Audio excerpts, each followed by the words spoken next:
Friends, कशा आहात सगळे? तर मी भारती पुन्हा एकदा नवीन ब्लॉगमध्ये तुमचं स्वागत करत आहे. चला तर आज आम्ही चाललेलो आहे बाहेर, थोडंसं कामानिमित्त बाहेर चाललेलो आहेत आणि शुभाच्या शाळेतही जायचं आहे, कारण त्याला शाळेतून घ्यायचं आहे. नंतर बाहेर थोडं काम आहे, तिकडे जायचं आहे.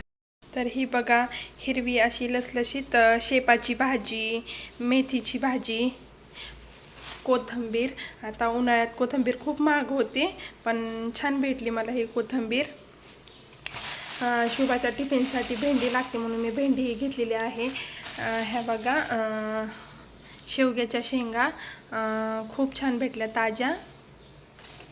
आणि हे वांगे एकदम काठेडी होते म्हणून मी घेतले. आणि हे बटाटे आता उन्हाळ्यात महागच होतील, कारण बायका घेतात ना वेपर्स वगैरे करायला, त्यामुळे मी बटाटे घेतलेत. टोमॅटो, आलं, हिरवी मिरची आणि हे कलिंगड. शुभाचं जास्त फेवरेट आहे कलिंगड. आणि हे बघा, चिक्कू हे आणलेले आहेत बाजारातून. बघा, तर आज रथसप्तमी पण आहे आणि एका ताईंनी मला हळदी कुंकवासाठी बोलवलेलं आहे. तर मला 6 वाजता तिथं जायचं आहे हळदी कुंकवासाठी. आणि शुभाला ही क्लासला सोडवायचं आहे, त्यामुळे मग मी शुभाला क्लासला सोडून आले की हळदी कुंकू घेण्यासाठी जाणारही आहे.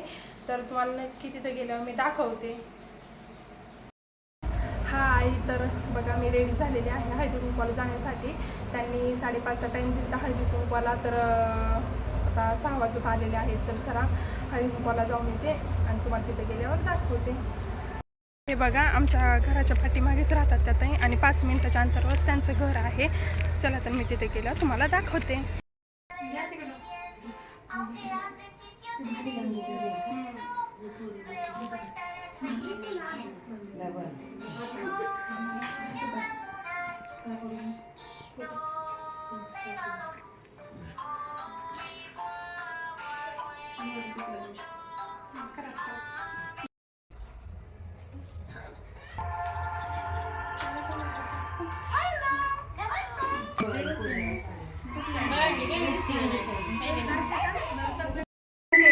गुळासारखी गोडी अशा श्रावणाचं नाव पर्वतावर बर्फाच्या राशी विश्वनाथरावांचं नाव घेते हळदी कुंकवाच्या दिवशी.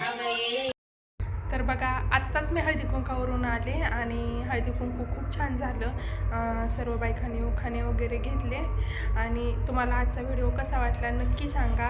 आणि व्हिडिओला सबस्क्राईब केलं नसेल तर नक्की सबस्क्राईब करा, लाईक करा, शेअर करा आणि व्हिडिओ संपूर्ण बघत जावा.